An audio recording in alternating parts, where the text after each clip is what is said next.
Hi everyone, this is Tim, your Block 3 lecture instructor, and this PowerPoint voiceover is going to be on renal. It's specifically UTIs, cystitis, and pyelonephritis. So here's a little breakdown as far as the function of the kidney. It's to help with urinary elimination. It maintains body fluid volume and composition, and it filters waste products for elimination. So again, your kidney is basically a filtration system.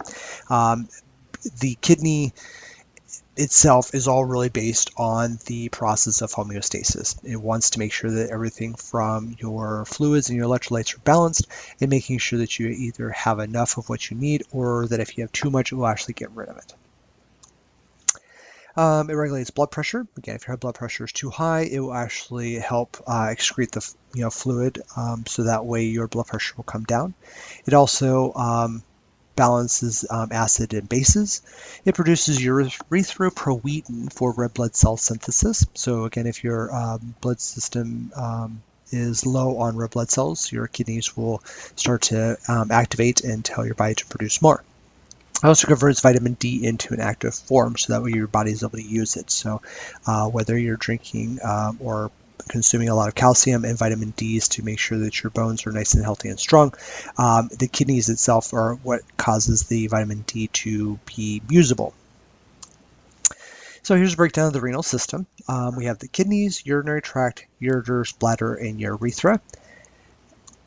And we also have a regulatory function, which is basically a glomerular filtration, a tubular reabsorption, and a tubular secretion.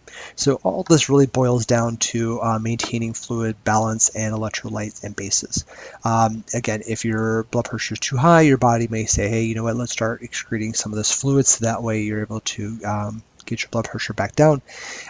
You may have a high potassium or high sodium, and your body may say, hey, you know what, start filtering that out and lowering it. And again, if you're also on the opposite aspect of it, it will start to hold on to these things so that way it maintains homeostasis. So for glomerular filtration, it's urine formation. It also regulates the water electrolytes, the creatinine, and the bun and glucose. 1 to 3 liters excreted as urine each day. So again, you know, it's all based on filtration, making sure everything is balanced and make sure that your body functions the way it should. But it does not actually filter blood cells, albumin, and proteins. This is because these are too large to be filtered through it. So for tubular reabsorption, reabsorbs most filtrates, water, and electrolytes. Again, you know, if you need more sodium, more potassium, or your blood pressure is too low, or you need more hydration, your body will actually, your kidneys will actually start to hold on to those things. Specifically, the tubular will hold on to these things and reabsorb it. Keeps normal urine output balanced, and again, it's based on 1 to 3 liters a day. As far as urination. If you find that you're not losing this much, maybe you aren't hydrated, so you drink more fluid. My rule of thumb is that you could drink a gallon of water in an hour, but it's too much at one time, and your body's going to say, hey, we don't really need it, and let's get rid of it. So you're not actually hydrating yourself, you're just consuming. But if you drink, let's say 8 ounces every hour, your body will use what it needs and get rid of it at that time. So that way you're able to slowly but surely get yourself hydrated the way you're supposed to. Here's for the ureters, connects the kidneys to the bladder. It's a 1/2 inch in diameter, it's 12 to 18 inches long, and narrows in 3 areas. This narrowing is actually very important, and we'll talk more about this when we talk about the renal calculies, or the kidney stones.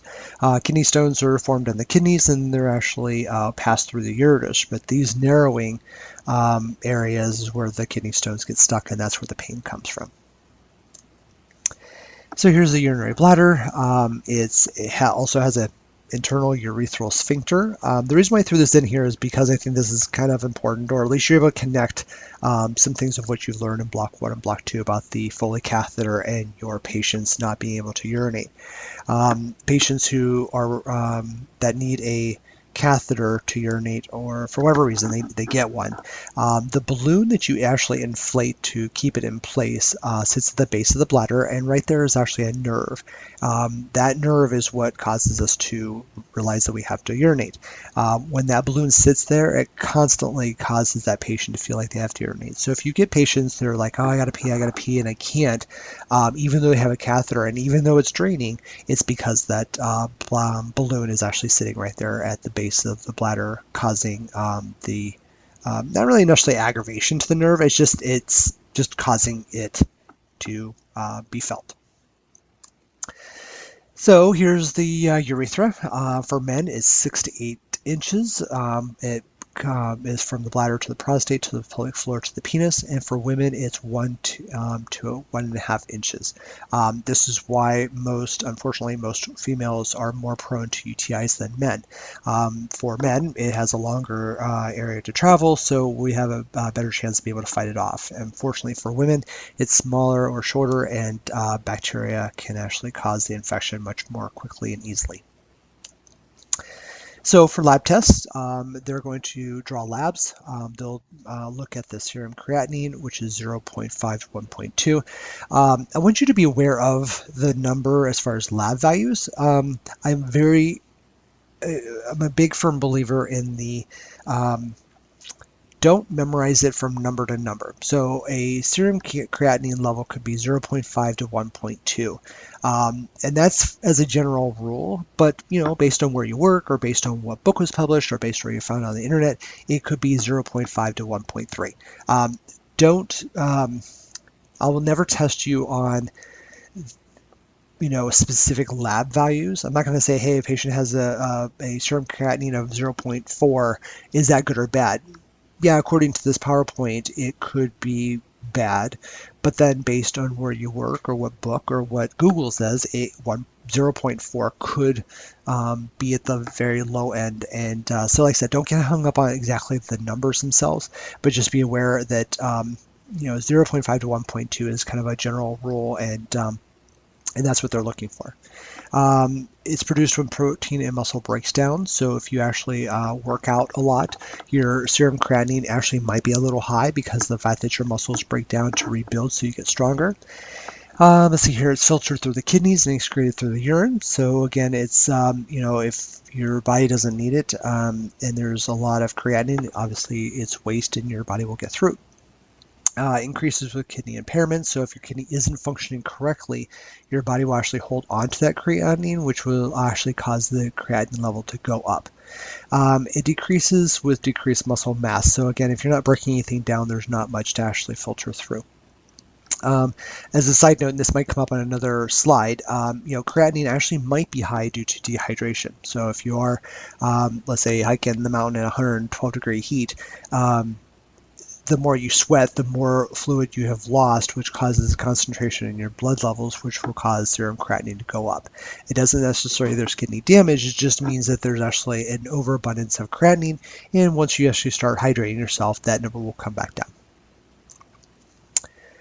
For bun urea nitrogen, or BUN, it's 10 to 20. Again, don't get hung up on the exact number, just be aware of the general numbers. It's a byproduct of protein breakdown in the liver. So when you eat or there's a lot of protein in your system, your actual it's because the liver broke all that stuff down. After it's broken down, it's then filtered through the kidneys based on whether or not you actually need it. Urea nitrogen is metabolism of food sources of protein. So again, protein is broken down in the liver actually sends it out, your kidneys will decide whether or not you actually need it. It could be increased based on hepatic or renal disease. If your liver isn't functioning correctly, then you actually might have a lot of protein in your system. It could also be based on dehydration. So again, if your kidneys aren't functioning correctly, or if you're not drinking enough water, the concentration levels will actually go up. Easily fixed based on hydration. If you also have a high protein diet, that will also cause your BUN to go up based on the fact that the more protein you eat, the more your liver breaks down. The more it broke down, the more it has to be actually filtered through the kidneys, and that will cause it to go up too. So Other ways to actually determine whether or not your kidneys are functioning correctly, they'll do a urinalysis, collected first thing in the morning as the first void, and that's because of the fact that everyone has to urinate first thing in the morning, and whatever is actually in your bladder is probably going to be the freshest. So you're looking at color, odor, and turbidity. My experience has been usually those who actually have some sort of infection, the color will tend to be darker and it'll actually have an odor to it, which is kind of a sign of infection. It also means that if your urine color is darker, maybe you are dehydrated and you need to drink more fluids. They'll also do a urine-specific gravity, its density of urine compared with water. Normal is 1.005 to 1.030.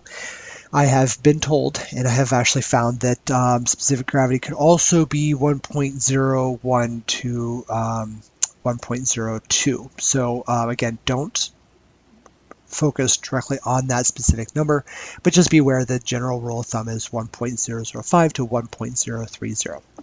This could also increase based on dehydration and could also decrease based on fluid intake. So the more you drink, the more you pee, the less you drink, the less you pee.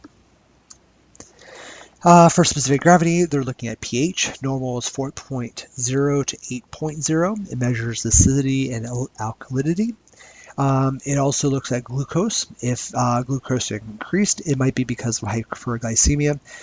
We'll get more into that when we talk more about diabetics and DKA stuff, which also leads to ketones, which is a type 1 diabetic issue. And again, we'll talk more about that.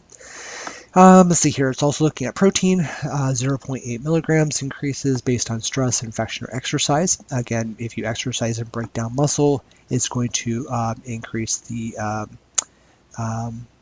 release based on the liver.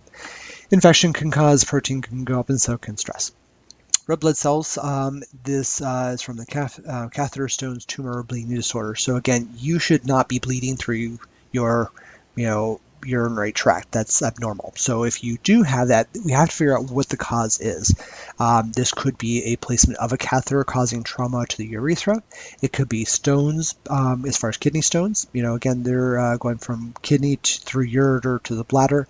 But those stones are also very sharp and very jaggedy. So the more they're traveling, the more they're scratching their way out. So that causes some trauma and can cause some bleeding. Tumors are a good source of bleeding, and any orifice of your body should not be expelling blood. And if it does, then we got to figure out why. And tumors usually tend to be the source of that. Let's see here for white blood cells. If they're increased, it's because of an infection, and if there's an increase in nitrates based on your urinalysis, it's usually caused by E. coli. E. coli is usually the cause of infection for most people. So for diagnostic testing, they're going to look at a bladder scan, which determines the amount of urine in the bladder. Again, you always bladder scan before you place a Foley, because if there's nothing there, you're not going to get that return. So make sure you bladder scan your patients before you place a Foley. They'll also do a CT scan, which measures kidney size and assesses for masses. They'll do an ultrasound, which measures size of the kidney and detects tumors or obstruction. They'll look at MRIs, which will tell them stages of cancer, and they'll do a renal scan, which is the kidney flow and the glomerular filtration rate. So all these tests will actually determine to make sure that your kidney is functioning correctly. If there is a problem, it'll actually determine what it is and tell you where it is or what the problem is. So let's look at specific disease processes themselves. So we have cystitis and UTIs, which is an inflammation of the bladder. It's an infection caused by bacteria, viruses, fungus, or parasites. And infection moves from the urethra to the bladder. So again, 90% of UTIs are caused by E. coli. Organisms grow in perineal area and move to the urethra. So it's not a matter of being clean or dirty. It's more of the opportunity for infection to spread and for it to actually flourish. So Again, females have a better chance of getting them because of the area and because of the length of the urethra. 50% of patients with a catheter become infected within 1 week of catheter insertion, and that's because of several factors, whether the nurse didn't